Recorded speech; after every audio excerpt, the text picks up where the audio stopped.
I am pleased now to introduce Sam Sondheim.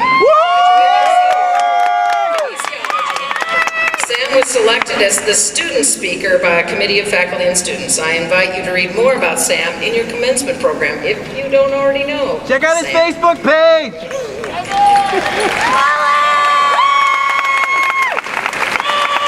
Love you, Schmoley! Thank you, Dean Clark. Dean Clark, esteemed professors and faculty, parents and guests, and of course, fellow graduates of the class of 2013. When I first began telling my friends that I would be speaking, a number of them shared the same message with me. It's okay to be nervous to speak, but never let them see you sweat. Well, with the humidity and this cap and gown, I'm sorry to let you guys down. As Dean Clark mentioned, I'm a kinesiology major in the School of Public Health. For those of you who don't know what kinesiology is, it's the study of the science of human movement. It's a common major for those who pursue a career in sports medicine, physical therapy, the sporting industry, research, and often rehabilitation. When I first arrived at the University of Maryland and told my father that I would be studying kinesiology, he asked if I had joined the cult. When I explained what kinesiology is, all he heard was that I was now in rehab. It was a great start to my Maryland experience. Many of us are familiar with the famous Broadway musical and recent movie, Rent.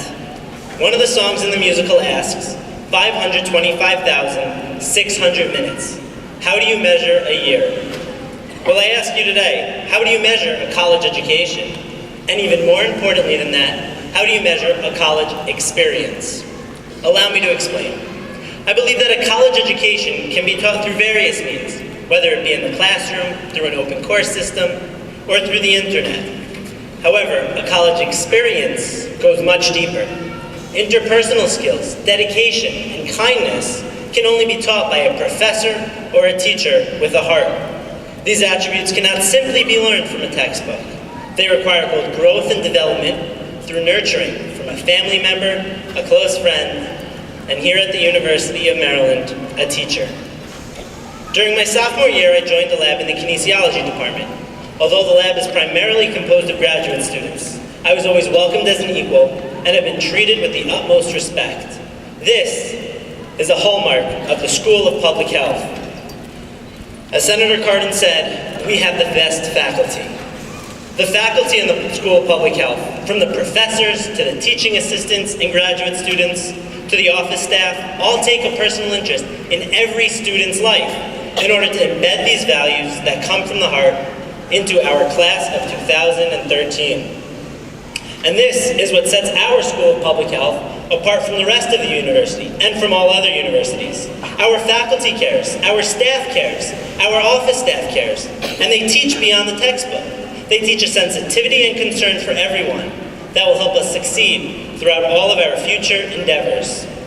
And that's the difference between simply getting a college education and having a real college experience. We're all extremely privileged to have gained both a college education as well as a college experience. Along with their care and interest in us as individuals, our faculty and staff have taught us the importance of public health. They've inspired us to help create a healthier society, always keeping public health issues at the forefront, through exercise, healthy eating habits, and most importantly, through education. At the School of Public Health, we learn from the news and recent events, and discuss how we can help create a better future, not only for America, but for all countries, many of which our international students call home. I'd like to share with you a short personal story that increased my awareness for the importance of public health initiatives.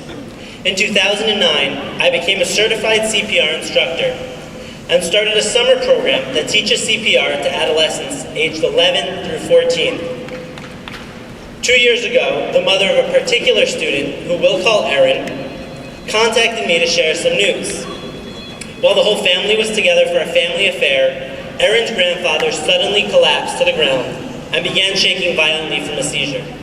Within seconds, he went into cardiac arrest.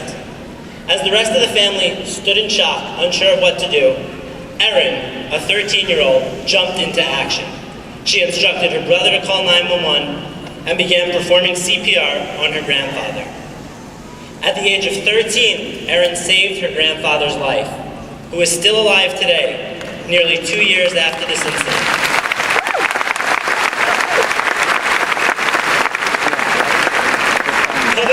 Public health initiatives similar to this that empower individuals to make a change are what enhance our society. The Talmud teaches, "He who saves a single life, it is as though he has saved an entire world." I realized that Erin's grandfather was a grandfather, a father, a brother, a husband, an uncle, a friend, and a coworker. And all of his children, brothers, sisters, nieces, nephews, grandchildren, friends, and coworkers were his world. Fellow graduates, never underestimate the power of your actions. What may seem to you as a small effect can create a vast ripple effect. Cast that pebble into the water and watch those ripples and the great energy that you create.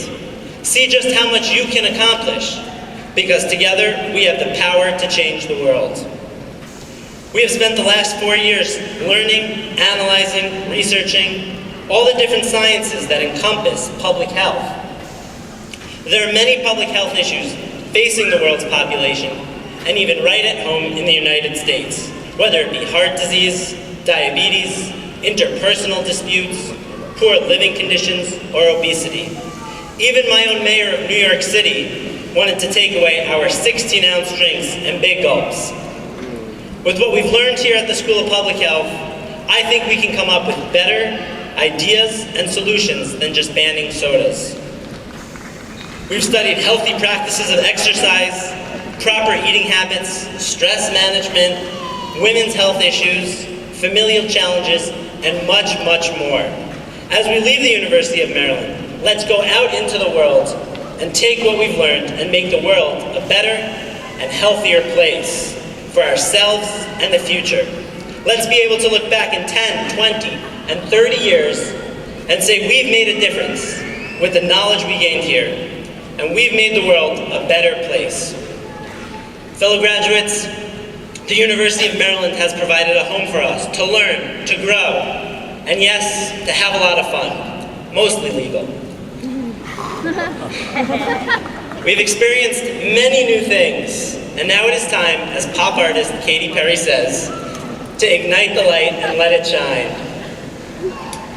In the song Unwritten by Natasha Bedingfield, she says that today our book begins.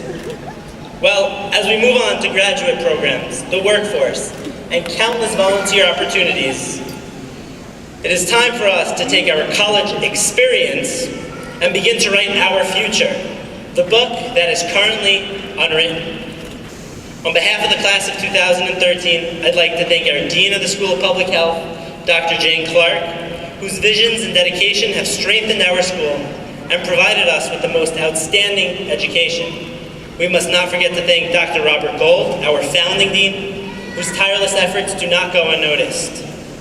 On a personal note, I'd like to thank Dr. Elizabeth Brown and Dr. Adolphe Gentili for being such outstanding mentors and advisors to me these past 4 years. Congratulations to the class of 2013, and let's go show the world what Terps can do. Go Terps!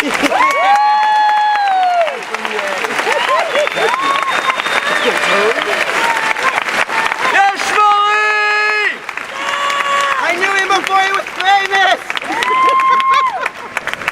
Yes, Molly! Bam! If you're all that good, really, of course you are. What would you have said differently? That you're one of 7 out of 100 who got a college degree? Right.